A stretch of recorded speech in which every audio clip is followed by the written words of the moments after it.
right, Brandon J. How you doing today? Man, all good. You feel me? Ready for this part two? You know what I mean? Part one was like what, 2 years ago, 2018. About 2, 3 years ago. So yeah, man. You know we back. Warlando TV. You feel me? We working, man. Chilling. It's good. So what you been up to, man? It's been a while. Ah, shit. Creating. Some more creating.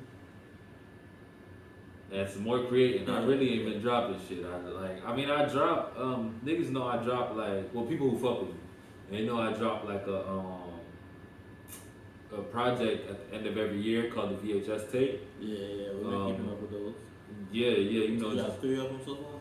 Yep, this year about to be number 4. Number 4 is crazy. I'm talking about like better than all 3 of the previous ones. But you know, that's how it's supposed to go. You're supposed to keep improving.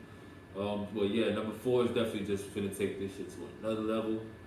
So yeah, definitely excited for that one. But shit, other than that, nah, just recording. You feel me? We got a lot of music under the belt to just give out. You feel me? Speaking of, how did you come up with the name VHS tape? What made you call it that? The name VHS tape comes from when I was kind of like coming up with the idea to drop all of my throwaway songs from the from over like the whole year. I kind of just thought about it like, yo, these songs are old, you feel me? But like in a sense, it kind of like tells a story of like, number one, my progression from the beginning of the year to the end of the year musically. Number 2, the stuff that I've gone through from the beginning of the year to the end of the year. So kind of musically, I feel like it's kind of like a movie.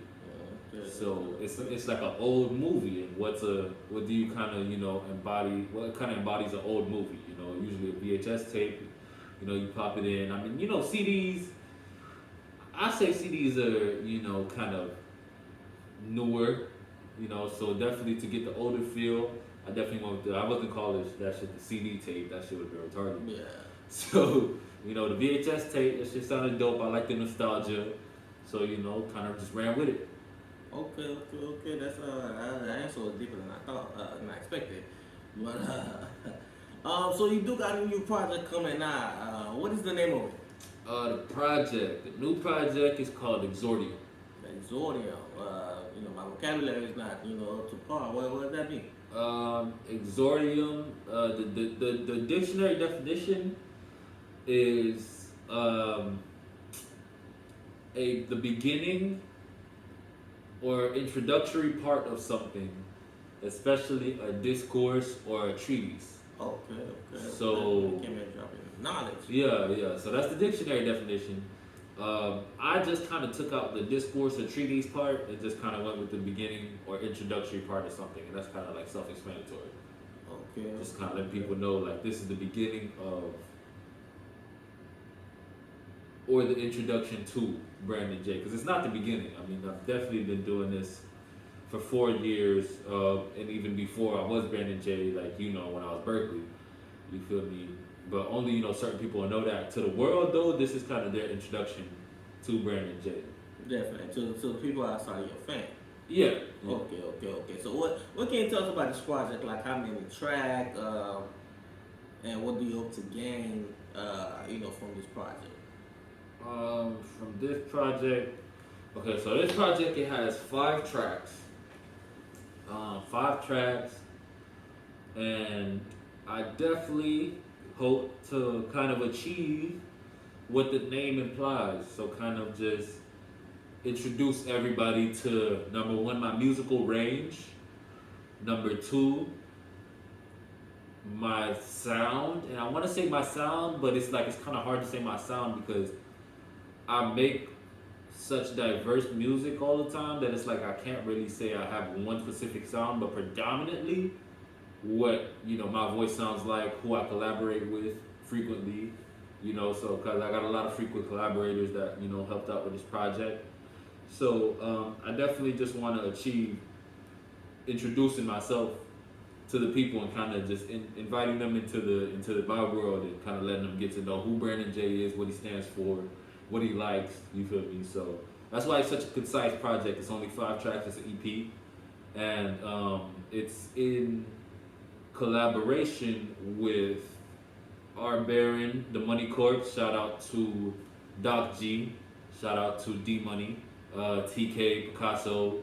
You feel me? Everybody else involved. Definitely big shout out to them. So yeah, we kind of just came up with the idea, got a concise number of tracks down, and it's funny because some of the tracks are actually like, matter of fact, I think some of the tracks were done the same year I did the first Warlando TV interview. So that's kind of funny. It was done in 2018. They all come back. They all come back. So I'm interested, man. You know, this is the Warlando TV. We mainly focused on Orlando, what's going on in Orlando, specifically West Orlando. And that's where you currently stay. That's where you're from. Yeah. What do you feel Orlando is? What would you say about Orlando right now, music-wise? Where do you feel like Orlando?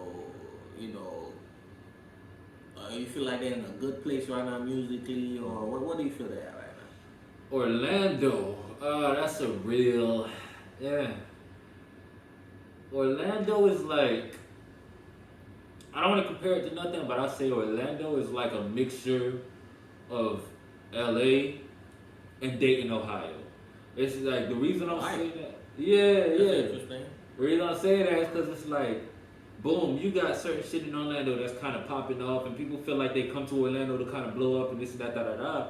But at the same time, I don't really see many people getting further than the walls of Orlando. That's where the Dayton, Ohio shit comes from, because it's like, it's a big town, it's a big city, small town. That's what I'm saying. So like, I definitely want to be one of the people to kind of change that, because I mean we got a lot of Orlando artists that's like doing their thing, but you're not gonna see an Orlando artist on the Billboard charts. You feel me? You're not gonna see an Orlando artist at the Grammys. Like you're not gonna see an Orlando artist, you know, doing songs with, you know, A-list artists. You feel me right now? I mean, you know, it's a couple that have, you know, done some work here and there. But it's like nothing consistent, and that's really jumping off. So it's like, with the exception of some people that, you know, I'm gonna just say, like, you know, let's say Danny Lay. I mean, correct me if I'm wrong, but I mean, I heard she like, you know, kind of stayed in Orlando for a bit, and you know, did a lot of stuff out of Orlando. But I heard she's not even really from Orlando. I heard she's from Miami. So it's like originally, but you know, she went to high school. Was it the whole high school though? Because it's like, not sure. And also the fact that it's like, I know Danny Lay's from Orlando, but if you wasn't from Orlando, you would not know Danny Lay's from Orlando. Yeah. So it's like, shout out to Danny Lay, by the way. Yo, shout out to Danny Lay. I love Danny Lay. You know, I love me some Danny Lay. She doing her thing. It's kind of like the DJ Khaled effect, right? Like DJ Khaled. Yeah, I heard DJ Khaled was from Orlando too, right? Yeah, but you wouldn't know unless she was from Orlando. You wouldn't know that. That's crazy. Yeah, bro. Shout out to DJ Khaled too, but it's like, bro, I mean, people that come up out of Orlando, it's kind of a trend that they don't really fuck with Orlando. I'll be honest. Can you blame them now? I mean, I'd say I can't blame them because of the shit that personally I've gone through. To kind of see why that is, you know, because like Orlando doesn't really fuck with you unless, number one, you from out of town, or number two, you go out of town. And out of towners start fucking with you first. So my thing is like, I can't 100% blame them, but at the same time, it's like, it's so many, like, me and Pooja had this conversation, you know, plenty of times. There's so many people that Orlando has blown up that are from out of town. And like, let's say, you know, people like, let's say, you know, Jack Boy or like a Rich Homie Quan, like, they was doing shows in Orlando for the longest and, you know, really having it popping out in Orlando. I mean, they're not really from Orlando, but Orlando kind of embraced them like they was one of their own, but one of their own people, they're not finna do that for it. So that's one thing I don't really like. But, I mean, there's a lot of, like, artists in Orlando that's doing their thing. Like, you know, the Glocks, the Pooties, the, you know, Tony Boys. But the thing is, bro, with maybe the exception of Glock, who went down to Miami and got the little Cash Money deal,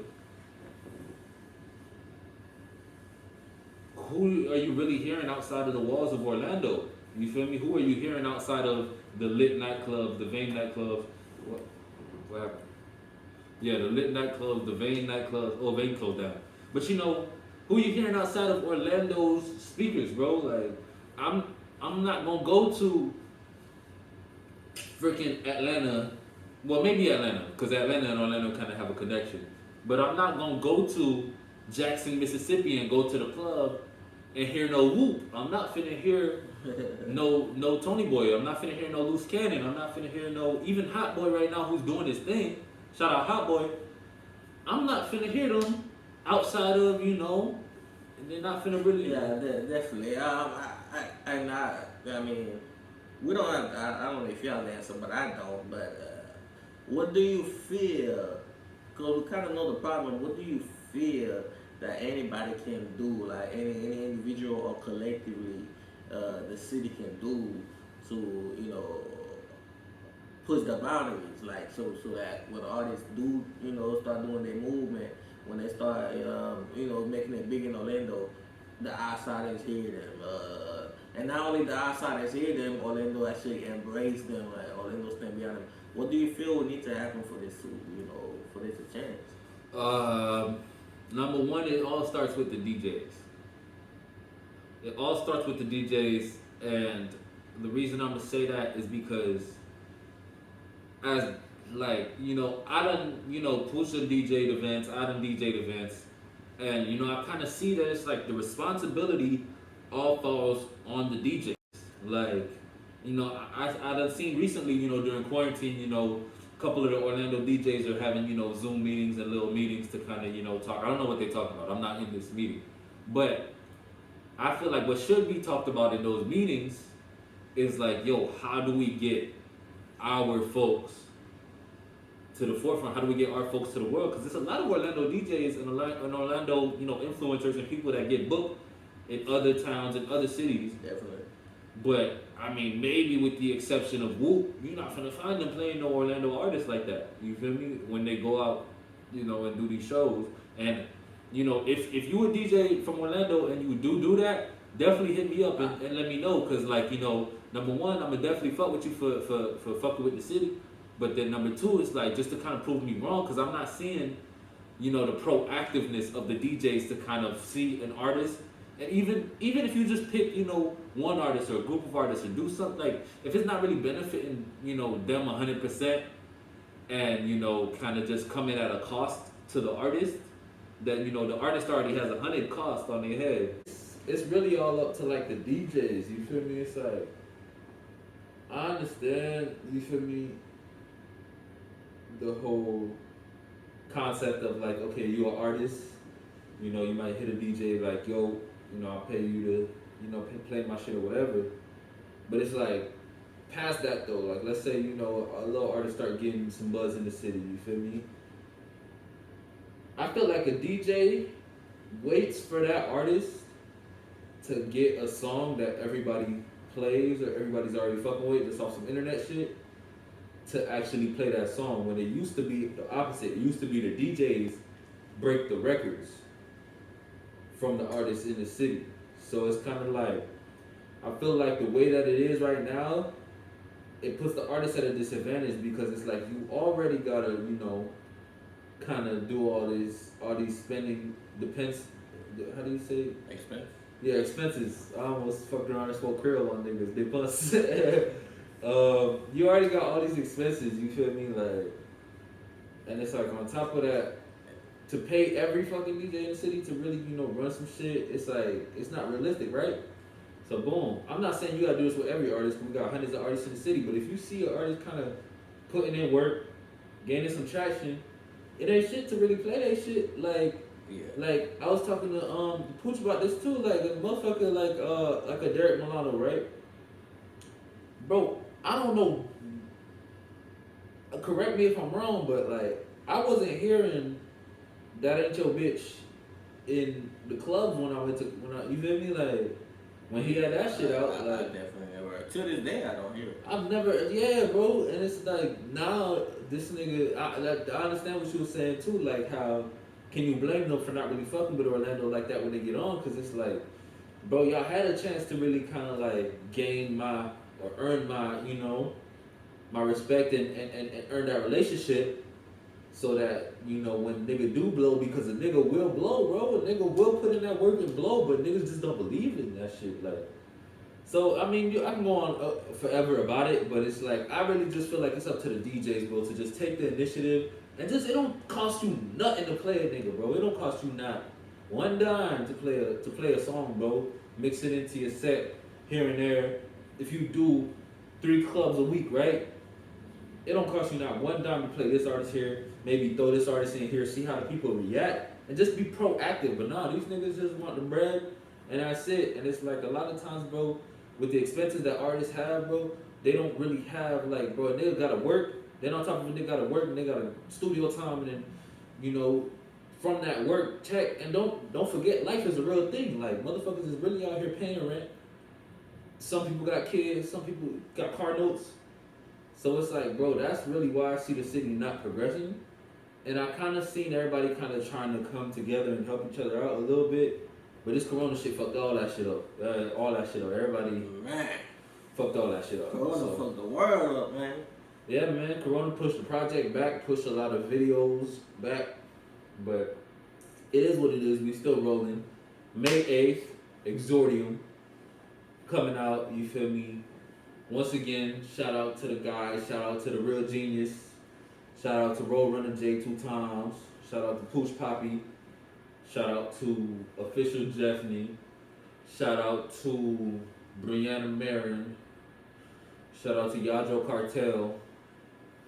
You feel me? Anybody I'm missing? Definitely throw a shout out to Ed McGee Audio. Definitely throw a shout out to Kyle, JP, and Cameron at 212.